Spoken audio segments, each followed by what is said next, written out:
प्रभु यीशु ने कहा, जीवन की रोटी मैं हूँ, जो मेरे पास आता है वो कभी भूखा ना होगा और जो मुझ पर विश्वास करता है वो कभी प्यासा ना होगा।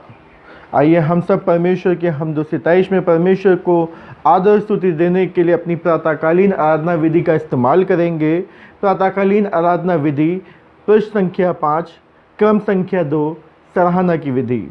हम इसे बारी बारी पढ़ेंगे, तो कृपया हम सब तैयार हों अपने आप को आत्मिक रूप से परमेश्वर की सराहना करने के लिए। हे प्रभु, हमारे होठों को खोल दीजिए। हे प्रभु, हम प्रातःकाल आपसे ही प्रार्थना करते हैं। परमेश्वर पिता हमारे सृष्टिकर्ता की महिमा हो, उसके पुत्र हमारे मुक्तिदाता की महिमा हो, उसके आत्मा हमें पवित्र करने वाले की महिमा हो। हे सर्व सामर्थी प्रभु परमेश्वर, आप पवित्र पवित्र पवित्र हैं। हम सर्वशक्तिमान परमेश्वर के सामने दीनता से अपने पापों को स्वीकार करें। हे परम पवित्र और परम दयावान परमेश्वर, हम मानते हैं कि हमने मन, वचन और कर्म से तथा भलाई न करने के कारण आपके विरुद्ध और एक दूसरे के विरुद्ध पाप किया है। इसलिए हम आपसे प्रार्थना करते हैं कि आप हम पर दया करें और हमारे पापों को क्षमा करें। आमीन। सर्वशक्तिमान और दयावान परमेश्वर हमारे सब पापों को क्षमा करे और उनसे हमें छुटकारा दे, हमें अपने जीवन को सुधारने के लिए अनुग्रह दे और पवित्र आत्मा के सामर्थ्य से हमें परिपूर्ण करे। आमीन। अब समय होगा कि हमारे बीच में पुराने नियम का पाठ पढ़ा जाएगा। यशाया भविष्यवक्ता की पुस्तक में से पुराने नियम का पाठ, और जिसे पढ़ने में हमारी सहायता करेंगी मिसेस सोनिया दयाल।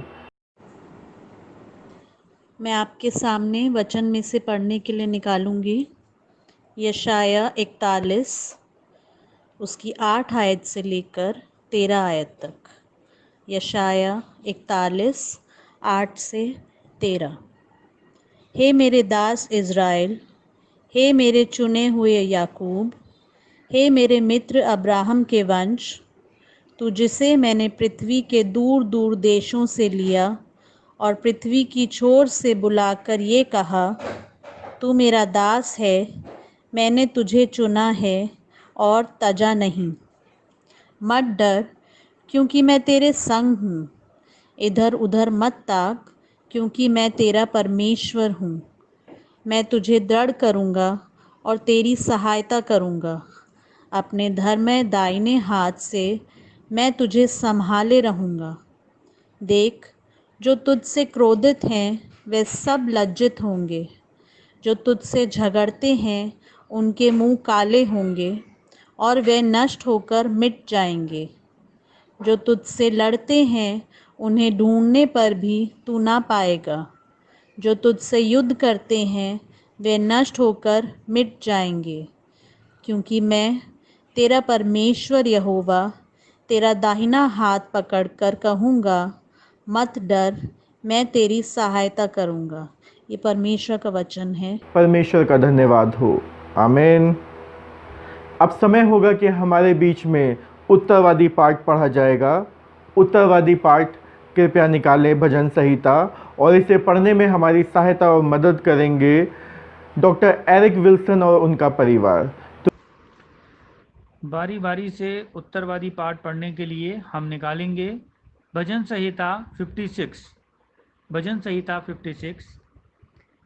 हे परमेश्वर, मुझ पर अनुग्रह कर, क्योंकि मनुष्य मुझे निगलना चाहते हैं। वे दिन भर लड़कर मुझे सताते हैं।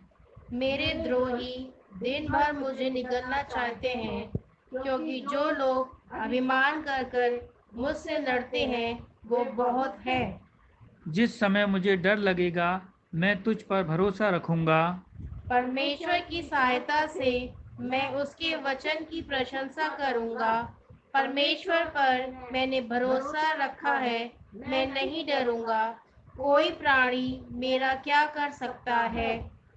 वे दिन भर मेरे वचनों को उल्टा अर्थ लगा लगा कर मरोड़ते रहते हैं। उनकी सारी कल्पनाएं मेरी ही बुराई करने की होती हैं। वे सब मिलकर इकट्ठे होते हैं और छिपकर बैठते हैं। वो मेरे कदमों को देखते भालते हैं, मानो वो मेरे प्राणों की घात में ताक लगाए बैठे हों। क्या वे बुराई करके भी बच जाएंगे? हे परमेश्वर, अपने क्रोध से देश देश के लोगों को गिरा दे। तू मेरे मारे मारे फिरने का हियाव रखता है। तू मेरे आंसुओं को अपनी कुप्पी में रख ले। क्या उनकी चर्चा तेरी पुस्तक में नहीं है? तब जिस समय मैं पुकारूंगा, उसी समय मेरे शत्रु उल्टे फिरेंगे। यह मैं जानता हूँ कि परमेश्वर मेरी ओर है। परमेश्वर की सहायता से मैं उसके वचन की प्रशंसा करूंगा। यहोवा की सहायता से मैं उसके वचन की प्रशंसा करूंगा। मैंने परमेश्वर पर भरोसा रखा है, मैं न डरूंगा। मनुष्य मेरा क्या कर सकता है? हे परमेश्वर, तेरी मन्नतों का भार मुझ पर बना है। मैं तुझको धन्यवाद बलि चढ़ाऊंगा, अंतिम आयत हम सब साथ साथ कहेंगे। क्योंकि तूने मुझको मृत्यु से बचाया है, तूने मेरे पैरों को भी फिसलने से बचाया है, ताकि मैं परमेश्वर के सामने जीवितों के उजियाले में चलूं फिरूं। पिता, पुत्र और पवित्र आत्मा की महिमा हो, जैसे आदि में थी, अब है और सदा युग युगांत होती रहेगी। आमीन। अब समय होगा कि नए नियम का पाठ हमारे बीच में पढ़ा जाएगा। नए नियम का पाठ जिसे पढ़ने में रेवरेंड डॉक्टर जे एंड्रू हम सबकी सहायता और मदद करेंगे। सुसमाचार का पाठ मत्ती रचित सुसमाचार 10वां अध्याय वचन 24 से 33 तक। हे क्रिस्त यीशु, आपकी महिमा हो। चेला अपने गुरु से बड़ा नहीं होता और न दास अपने स्वामी से। चेले का गुरु के और दास का स्वामी के बराबर होना ही बहुत है।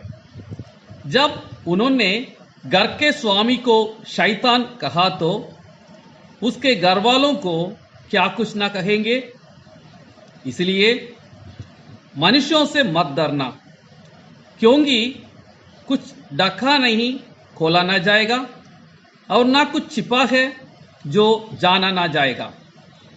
जो मैं तुमसे अंधियारा में कहता हूं उसे तुम उजियाला में कहो, और जो कानों कान सुनते हो उसे छतों पर से प्रचार करो।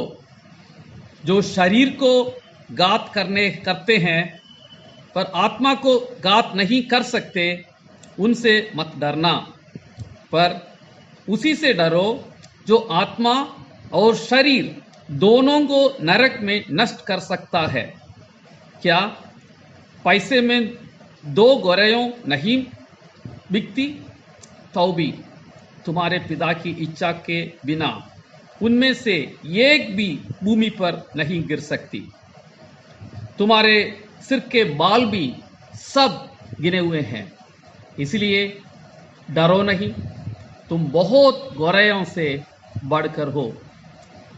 जो कोई मनुष्यों के सामने मुझे मान लेगा, उसे मैं भी अपने स्वर्गीय पिता के सामने मान लूंगा।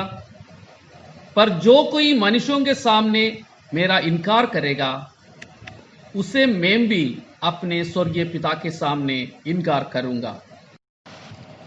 ये क्रिस्त का शुभ समाचार है। हे प्रभु यीशु, आपकी स्तुति हो। आमीन। अब समय होगा कि हम अपना प्रेरितों का विश्वास वचन बोलेंगे। जमात मेहरबानी से खड़ी हो जाए। प्रेरितों का विश्वास वचन। मैं सर्वशक्तिमान पिता, स्वर्ग और पृथ्वी के सृष्टिकर्ता परमेश्वर पर विश्वास करता हूँ। मैं उसके इकलौते पुत्र हमारे प्रभु यीशु क्रिस्त पर विश्वास करता हूँ। वो पवित्र आत्मा की सामर्थ से गर्भ में आए और कुंवारी मरियम से जन्मे। उन्होंने पैंतुस पिलातुस के शासन में दुख भोगा। वो क्रूस पर चढ़ाए गए, मरे और गाड़े गए और मृतों के लोक में उतरे। तीसरे दिन वो जी उठे। वो स्वर्ग पर चढ़ गए और पिता की दाहिनी ओर विराजमान हुए। वे जीवित और मृतों का न्याय करने को फिर आएंगे। मैं पवित्र आत्मा पर, पवित्र सार्वलौकिक कलीसिया पर, संतों की संगति, पापों की क्षमा, देह के पुनरुत्थान और शाश्वत जीवन पर विश्वास करता हूँ। आमीन। प्रभु आपके साथ हो। प्रभु हम पर दया कीजिए। प्रभु हम पर दया कीजिए। हम प्रभु की प्रार्थना साथ साथ बोलेंगे। हे हमारे स्वर्गीय पिता, आपका नाम पवित्र माना जाए, आपका राज्य आए, आपकी इच्छा जैसे स्वर्ग में पूरी होती है वैसे पृथ्वी पर भी पूरी हो। हमारे दिन भर की रोटी आज हमें दीजिए। आप हमारे अपराधों को क्षमा कीजिए जैसे हमने अपने अपराधियों को क्षमा किया है। आप हमें परीक्षा में मत डालिए परंतु बुराई से हमें बचा लीजिए, क्योंकि राज, पराक्रम और महिमा अब और सदा सर्वदा आपका ही है। आमीन। परहित निवेदन हम इसे बारी बारी पढ़ेंगे। हे प्रभु, अपने आत्मा की शक्ति से हम में प्राण फूंक दीजिए। न्याय और स्वतंत्रता को फैलाने के लिए हमारी सहायता कीजिए। दरिद्र और दलितों के प्रति अपना प्रेम हम में उत्पन्न कीजिए। वर दीजिए कि हमारे देश में एकता और मेल मिलाप बना रहे। जिनको अधिकार प्राप्त है उनका अपने पवित्र आत्मा के द्वारा मार्गदर्शन कीजिए। हे प्रभु, अपने लोगों को आशीष दीजिए। आज की विशेष कॉलेज पवित्र आत्मा के अवतरण पर्व के पश्चात 8वां रविवार हम प्रार्थना करेंगे। हे परमेश्वर, आप उन लोगों को सदा मार्गदर्शन करते हैं और उनकी सहायता करते हैं जिनको आप अपने प्रेम और भक्ति में निरंतर बढ़ाते हैं। हमें आपके प्रति ऐसा प्रेम और भक्ति प्रदान कीजिए कि हम आपके सबल संरक्षण पर पूरा भरोसा करते हुए आपके पवित्र नाम को साहस के साथ स्वीकार कर सके। हमारे प्रभु यीशु मसीह के द्वारा, जो आपके पवित्र आत्मा के साथ एक परमेश्वर है और अब तथा सदा सर्वदा जीवित और राज्य करते हैं। आमीन। हम प्रार्थना में लगे रहें। क्रम संख्या 17।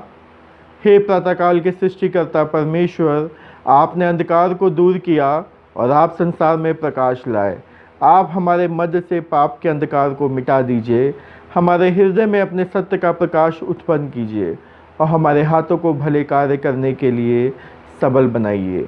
आपके पुत्र प्रभु यीशु क्रिस्ट सत्य ज्योति हैं। उन्हीं के द्वारा आप हमें प्रकाश और आनंद प्रदान कीजिए। आमीन। हे शाश्वत परमेश्वर पिता, आपके सामर्थ्य से हमारी सृष्टि हुई और आपके प्रेम द्वारा हमारा उद्धार हुआ। आप अपने पवित्र आत्मा के द्वारा हमारा मार्गदर्शन कीजिए और हमें सबल बनाइए कि आज हम अपने आप को प्रेम से आपकी और एक दूसरे की सेवा में अर्पण करें। आमीन। हम प्रार्थना करेंगे। मेरे मुंह की बातें, हम सबकी सोच, ऐ खुदावन तुझे पसंद आए, ऐ हमारी चट्टान और हमारे बनाने वाले। आमीन। आज का जो थीम है वो कुछ उस प्रकार से है। प्रभु यीशु मसीह हमें सिखाते हैं कि हम परमेश्वर की सेवा बिना किसी भय के करें। हम परमेश्वर की सेवा बिना किसी भय के करें। अगर हम इसे इंग्लिश में पढ़ें तो वहाँ पर कुछ इस प्रकार से लिखा है, Jesus teaches us to be bold in God's service. यीशु मसीह हमें सिखाता है कि जब हम परमेश्वर का कार्य करें तो निडरता से करें, बिना डर के करें, बिना संकोच के करें। लेकिन जब मैं और आप इस संसार में हैं तो क्या सचमुच में मैं और आप परमेश्वर का जो कार्य है वो निडरता से कर सकते हैं, निसंकोच से कर सकते हैं, बिना डरे कर सकते हैं? आज हम उसके बारे में बात करेंगे।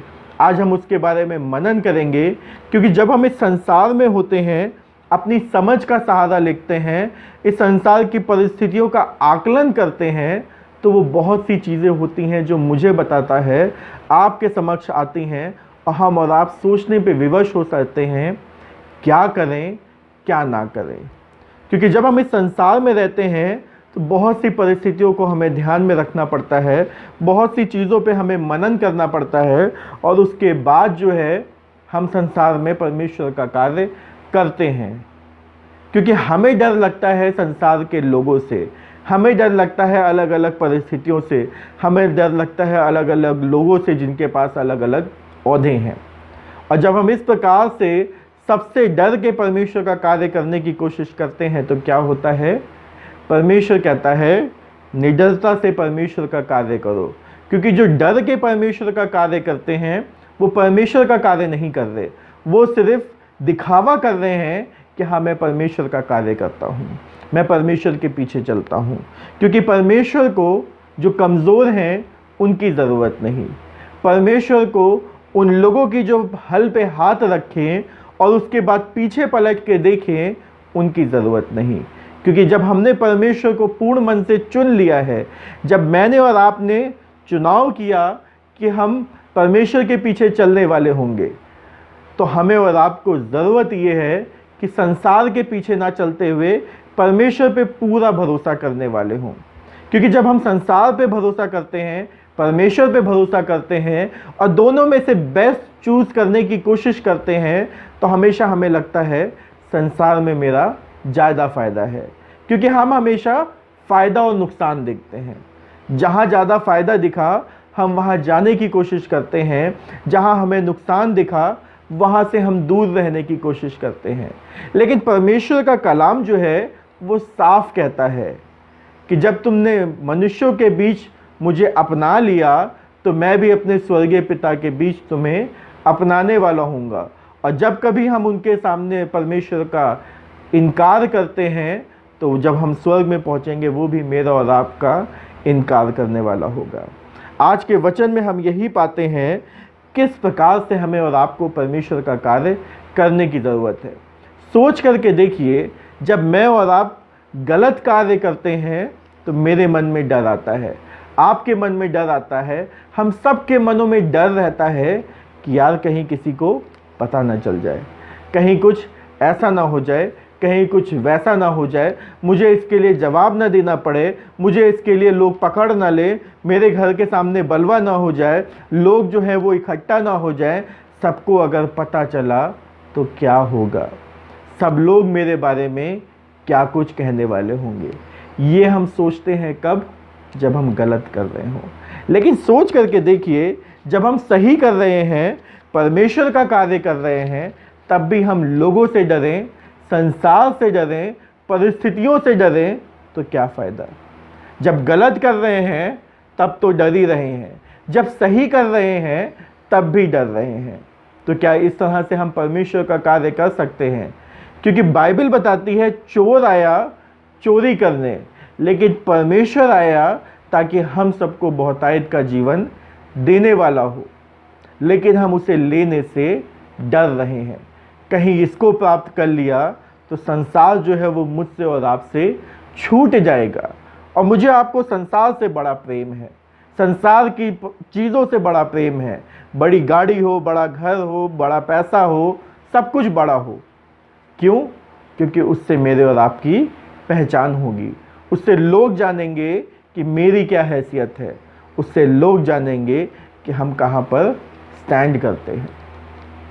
लेकिन जब मैं और आप परमेश्वर को चुन चुके हैं अपने जीवनों से, परमेश्वर ने अपने कलाम में साफ कहा है, चीज़ों की चिंता ना करो, ये मत सोचना क्या खाएंगे, क्या पिएंगे, क्या पहनेंगे, क्योंकि परमेश्वर जानता है कि तुम्हें इन वस्तुओं की चिंता है, तुम्हें इन वस्तुओं की ज़रूरत है। लेकिन जब हम उसके राज, उसके धर्म की खोज करते हैं, ये चीज़ें वो हमें ऐसे ही प्रोवाइड करता है। मत्ती 6:33 में लिखा है, परमेश्वर के राज और उसके धर्म की खोज करो, हर एक वस्तु जिसकी तुम लालसा करते हो वो तुम्हें मिल जाएगी। लेकिन जब हम संसार में परमेश्वर के राज को खोजने निकलते हैं तो परेशानियां बहुत आएंगी, परिस्थितियां बहुत आएंगी, चुनौतियां बहुत आएंगी। हम सब जानते हैं उस स्टोरी के बारे में जो संडे स्कूल में सिखाई गई है हम सबको, कि दो व्यक्ति थे, एक ने अपना घर बनाया, किस पे बनाया? चट्टान पे बनाया, और दूसरा जो था उसने बनाया बालू पे। बुद्धिमान ने बनाया चट्टान पे, मूर्ख ने बनाया बालू पे। और जब इन दोनों ने अपना घर बनाया तो क्या इनको परखा नहीं गया? जब मैं और आप इस संसार में घर बनाते हैं, जिसका तात्पर्य ये है, ये मकान नहीं जो मेरा है, जिसमें मैं रहता हूँ, जिसमें आप रहते हैं, वो नहीं। जब मैं और आप इस संसार में रहते हैं, मैं और आप परमेश्वर के घर हैं, परमेश्वर के मंदिर हैं, क्योंकि परमेश्वर मुझ में और आप में वास करता है। तो ये जो मेरा शारीरिक घर है, जो शरीर मेरा इस संसार में रहता है, क्या ये परखा ना जाएगा? क्योंकि उस बुद्धिमान ने भी घर बनाया, उस मूर्ख ने भी घर बनाया, दोनों ने बनाया। और हम क्या कहते हैं, मूर्ख के पास तो समझ भी नहीं थी कि कम से कम पत्थर पे बना लेता अपनी नींव।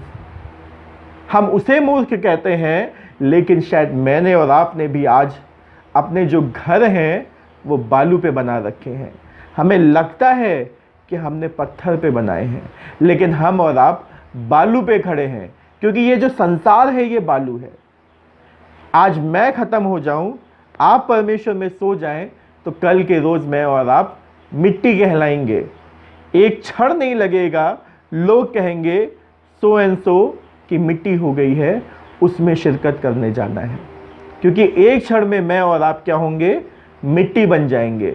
और ये संसार जो है वो मिट्टी है।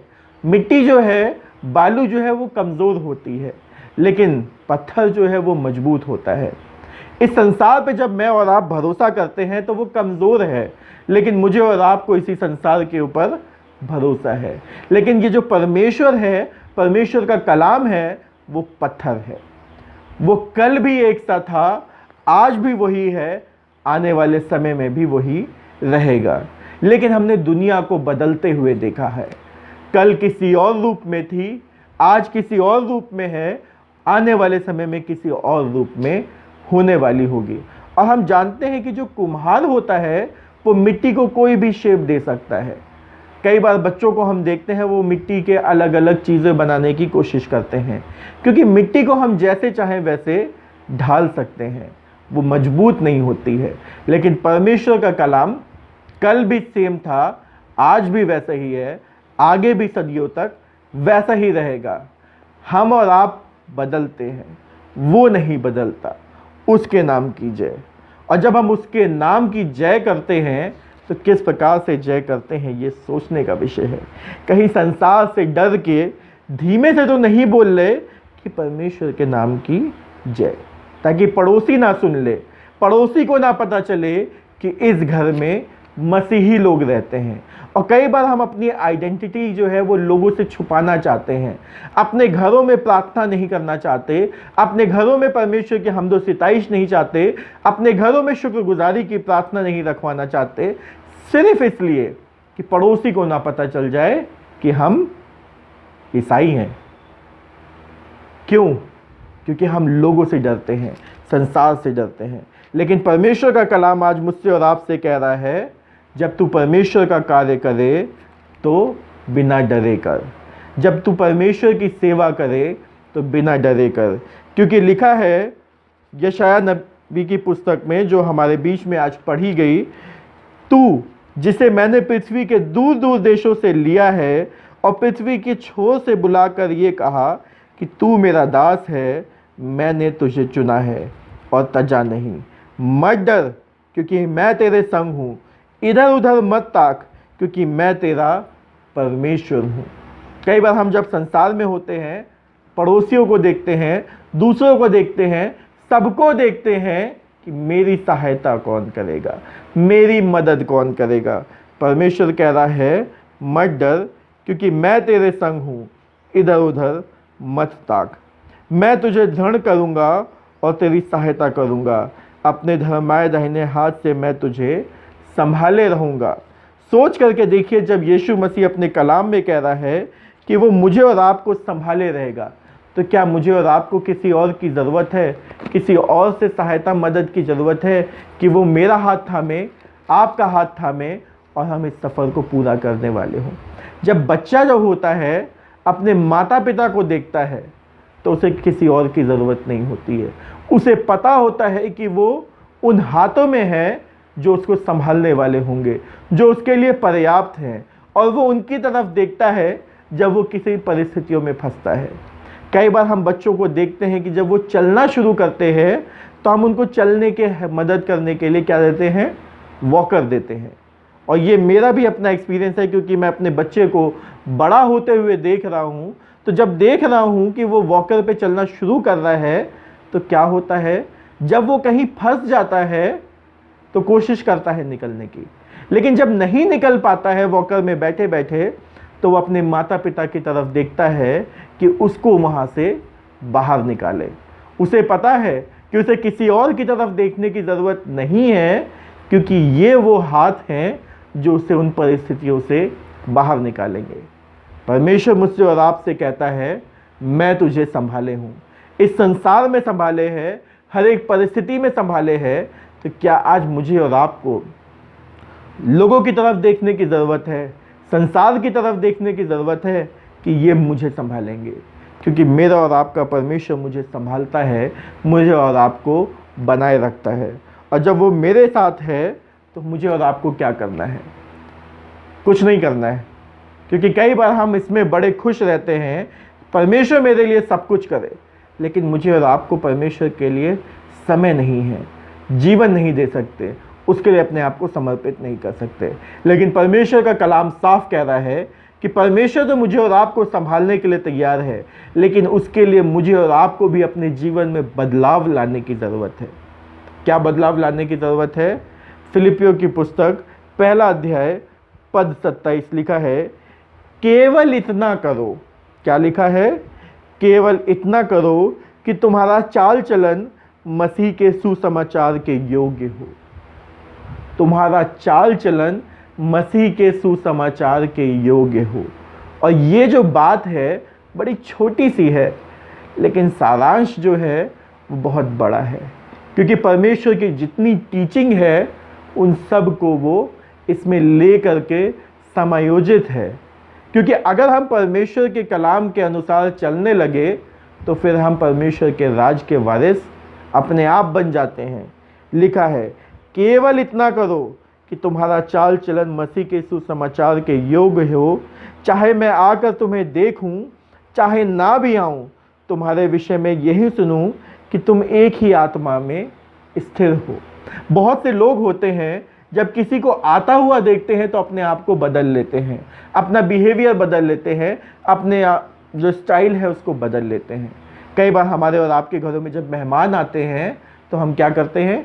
घरों की सफाई करते हैं, सब कुछ जो नहीं हुआ होता है वो भी करते हैं, ताकि जब लोग आए तो उनको एक अच्छा एटमॉस्फेयर मिलने वाला हो। लेकिन उनके जाने के बाद क्या होता है? वही घर कई बार बिखरा पड़ा होता है, जो चीज़ जहाँ पड़ी है किसी को चिंता नहीं होती है। लेकिन परमेश्वर का कलाम कह रहा है कि चाहे मैं आऊँ या ना आऊँ, तुम्हें हर एक क्षण अपने आप को क्या करना है? तैयार रखना है। और ये परमेश्वर का कलाम हम जानते हैं 10 कुंवारियों के बारे में। 5 जो थी उन्होंने अपने आप को तैयार रखा, और 5 जो थी वो क्या थी? पूरी तरह से तैयार नहीं थी, आधा तैयार थी, आधा नहीं थी। और जब दूल्हा आया तो क्या हुआ? जो तैयार थी उन्हें अपने साथ ले गया, और जो तैयार नहीं थी उन्हें छोड़ गया। कहीं ऐसा ना हो कि हम अपने संसार में अधूरी तैयारियों के साथ यहीं रह जाए, यीशु मसीह आए अपने लोगों को ले जाए।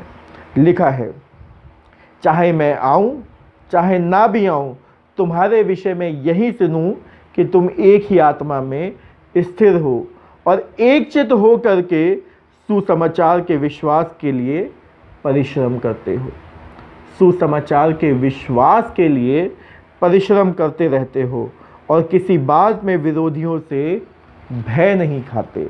किसी बात में विरोधियों से भय नहीं खाते, क्योंकि आजकल के समय में हम डरते बहुत हैं। क्यों डरते हैं?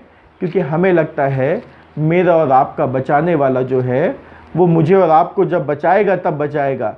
आज मेरे जीवन में ताड़ना आएगी, आज मेरे जीवन में परेशानी आएगी, आज मेरे जीवन में परिस्थिति आएंगी, तो कौन बचाएगा? परमेश्वर आज बचाएगा कि नहीं बचाएगा नहीं पता। तो इसलिए हम और आप डरने लगे हैं, अपने इस शरीर से प्यार करते हैं, इस संसार से प्यार करते हैं। इसलिए मुझे और आपको लगता है इस शरीर को कोई नुकसान ना पहुँचे। कई बार हम मेरे और आपके जीवन में जब परेशानियाँ होती हैं, अच्छे से अच्छे डॉक्टर को ढूंढते हैं ताकि मेरा और आपका क्या हो? अच्छे से अच्छा इलाज हो। लेकिन परमेश्वर का कलाम कहता है जो अपने आप को बचाना चाहेगा, जो इस संसार में रह करके संसार का रहना चाहेगा, वो क्या करेगा? इस संसार को खो देगा, अपने आप को खो देगा। क्योंकि लिखा है चेले अपने गुरु से बड़े नहीं होते, मती रचित सुसमाचार में, और ना दास अपने स्वामी से।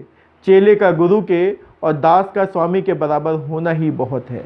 जिसका तात्पर्य ये है कि जब हम जिसके पीछे चलते हैं, जब उसे नहीं छोड़ा गया, उसे ताड़ना दी गई, उससे परिस्थितियों का सामना करना पड़ा, तो क्या मैं और आप बच जाएंगे? शायद नहीं, क्योंकि परेशानियां तो आनी हैं, परिस्थितियां तो आनी हैं। फ़र्क ये पड़ता है कि मैंने और आपने अपने आप को आत्मिक रूप से किस प्रकार से तैयार किया है। क्योंकि यदि मैंने और आपने अपने आप को आत्मिक रूप से तैयार किया है तो आने दो, तूफान आ जाए, बारिश आ जाए, आंधी आ जाए, हमारी नींव मजबूत है जो कि कलाम के ऊपर टिकी हुई है। सांसारिक परिस्थितियां आएंगी तो, लेकिन वो चली जाएंगी। तो होने पाए हम अपना विश्वास जो है परमेश्वर के कलाम पे रखने वाले हों, क्योंकि हम इस संसार से डरते हैं, संसार के लोगों से डरते हैं। लेकिन परमेश्वर का कलाम मती रचित सुसमाचार 10वें अध्याय में कह रहा है, किससे डरो, किससे डरो। लिखा है जो शरीर को घात करते हैं पर आत्मा को घात नहीं कर सकते, उनसे मत डरना। जो शरीर को घात कर सकते हैं पर आत्मा को घात नहीं कर सकते, उनसे मत डरना। क्यों? क्योंकि ये जो शरीर है, ये संसारिक जीवन है, ये कुछ क्षण का है।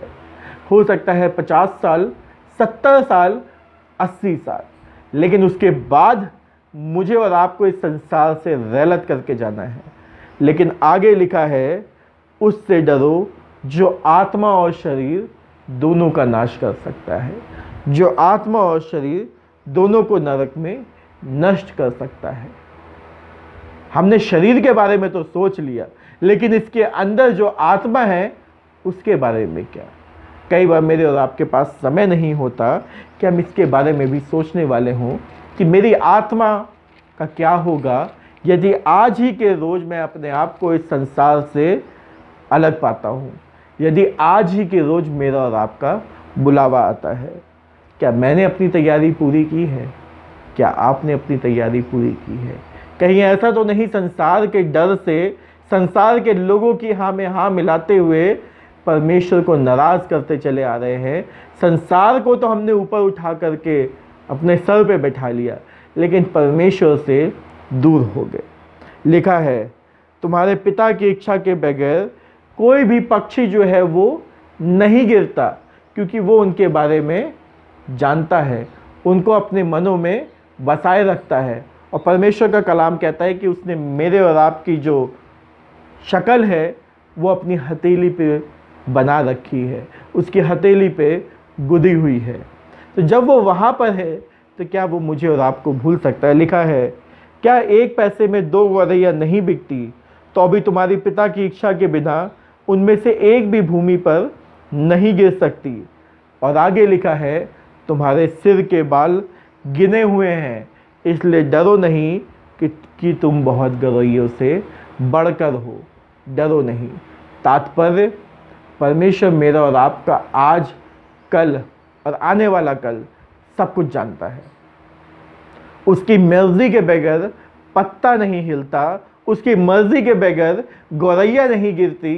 तो सोच करके देखिए क्या इस संसार के लोग उसकी मर्जी के बगैर मेरा और आपका नुकसान कर सकते हैं?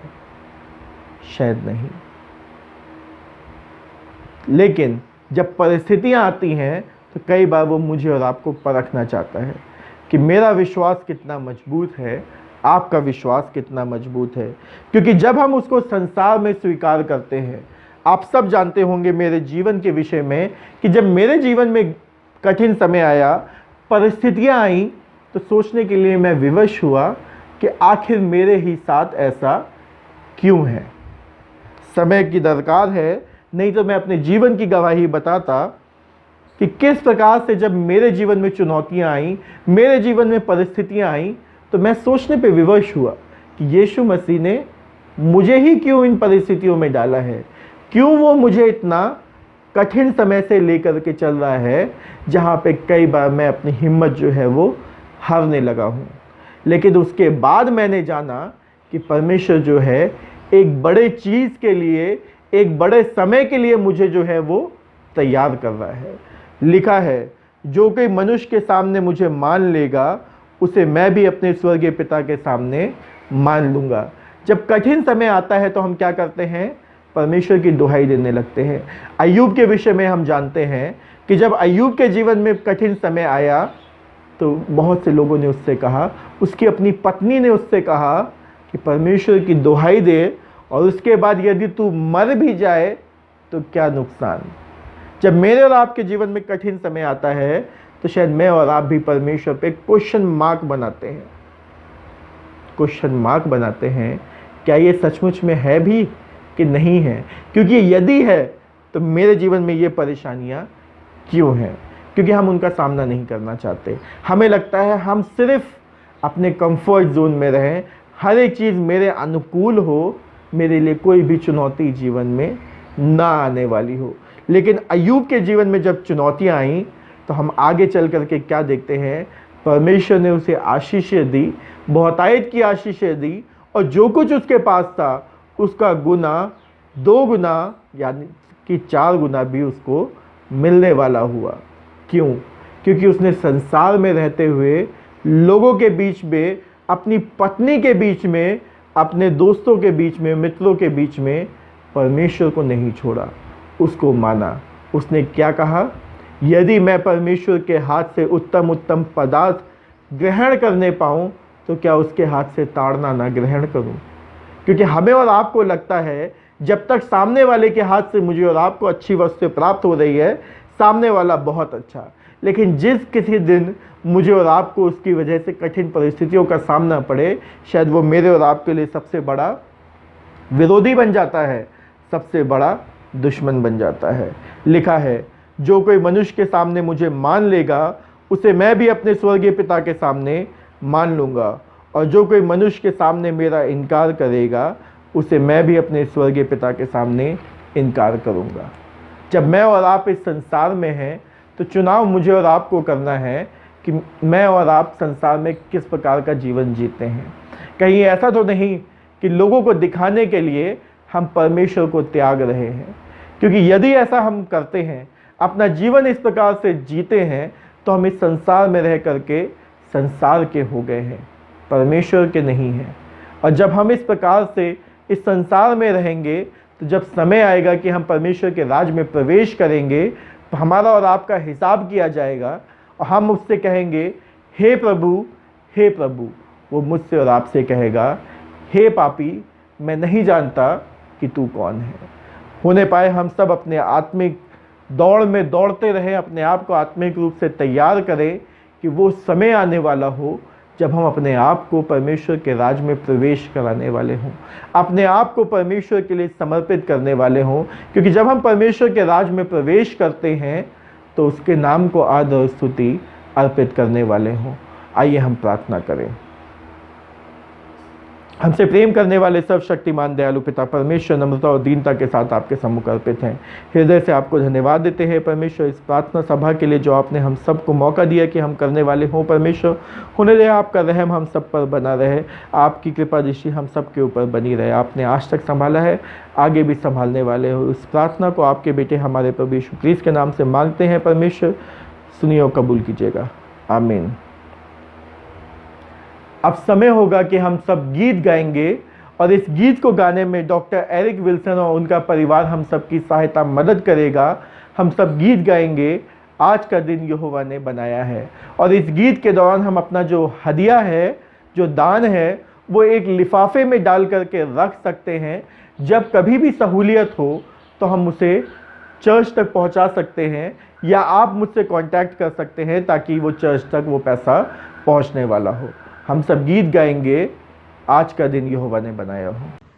परमेश्वर की सिताइश में हम एक गीत गाएंगे जिसकी संख्या है 32, गीत संख्या 32। आज का दिन यहोवा ने बनाया है। आज का दिन यहोवा ने बनाया है, हम इसमें आनंदित हो। आज का दिन यहोवा ने बनाया है, हम इसमें आनंदित हो। प्रभु को महिमा मिले, चाहे हो मेरा अपमान। प्रभु को महिमा मिले, चाहे हो मेरा अपमान। वो बड़े मैं घटूं, रहे इसी का ध्यान। आज का दिन यहोवा ने बनाया है, हम इसमें आनंदित हो। स्तुति प्रशंसा करें, क्यों ना कुछ होता रहे। स्तुति प्रशंसा करें, क्यों ना कुछ होता रहे। उसको हम भाते रहें, चाहे जहाँ भी रहें। आज का दिन यहोवा ने बनाया है, हम इसमें आनंदित हो। प्रभु यीशु क्रिस्ट का अनुग्रह, परमेश्वर का प्रेम और पवित्र आत्मा की सहभागिता हम सब के साथ अब से लेकर सदा सर्वदा तक बनी रहे। आमीन।